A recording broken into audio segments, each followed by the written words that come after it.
I am Ben Austin, your New Rules golf coach. I had a question on Facebook recently, and the player asked, Ben, how do I get more hip turn through impact?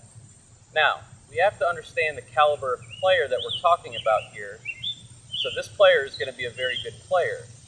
Now, if I just had a person that can't break 100 work on this, that might actually make them slice more, right?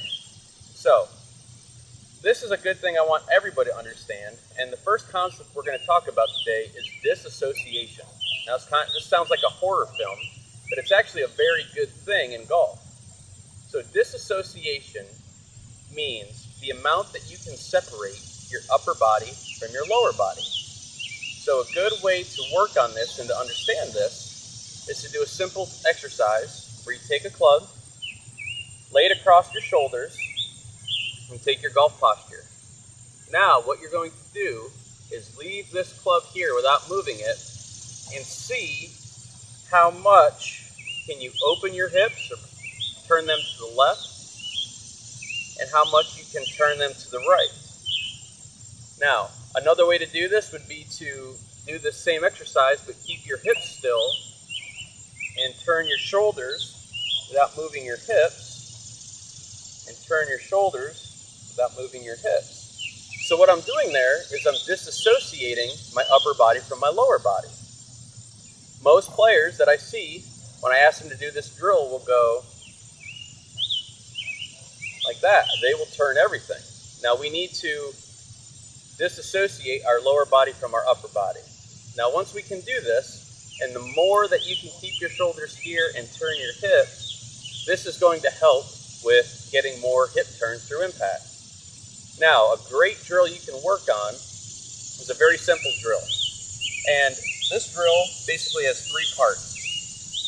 The first part that you're going to do is you're going to take your setup position, and the first step is you're basically going to preset where you want to be at impact.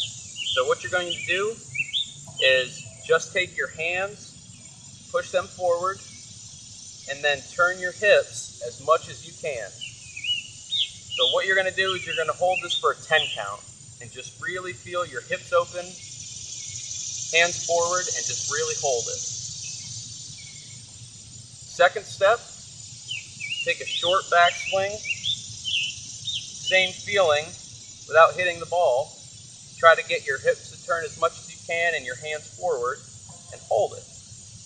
And then on the third step, you're going to actually hit the ball. Now we can get into more advanced topics of how the hips actually work, but this is a very good drill at all levels to get your body to start working a little bit more. Now, what I want you to be careful of is when I give this drill to a very high handicap, more than likely you're going to get here and just turn, which is going to make you slice the ball more. So understand that this player that I'm talking to is a better player, okay? Now, if I do this drill, I should be able to get my hips to turn a little bit more while keeping my hands forward, and this is going to get me to strike the ball more solid and give me a little bit more distance.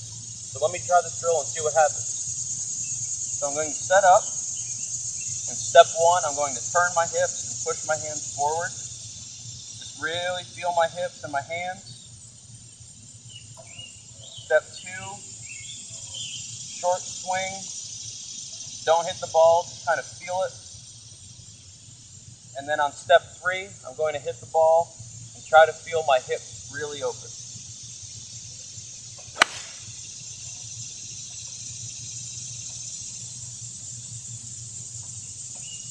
Pretty good shot. Now if you do this drill, you'll get your body to activate a little bit more. You'll be able to turn your hips a little bit more. And understand that this is a better player that we're talking to, not somebody in the 110, 120 range.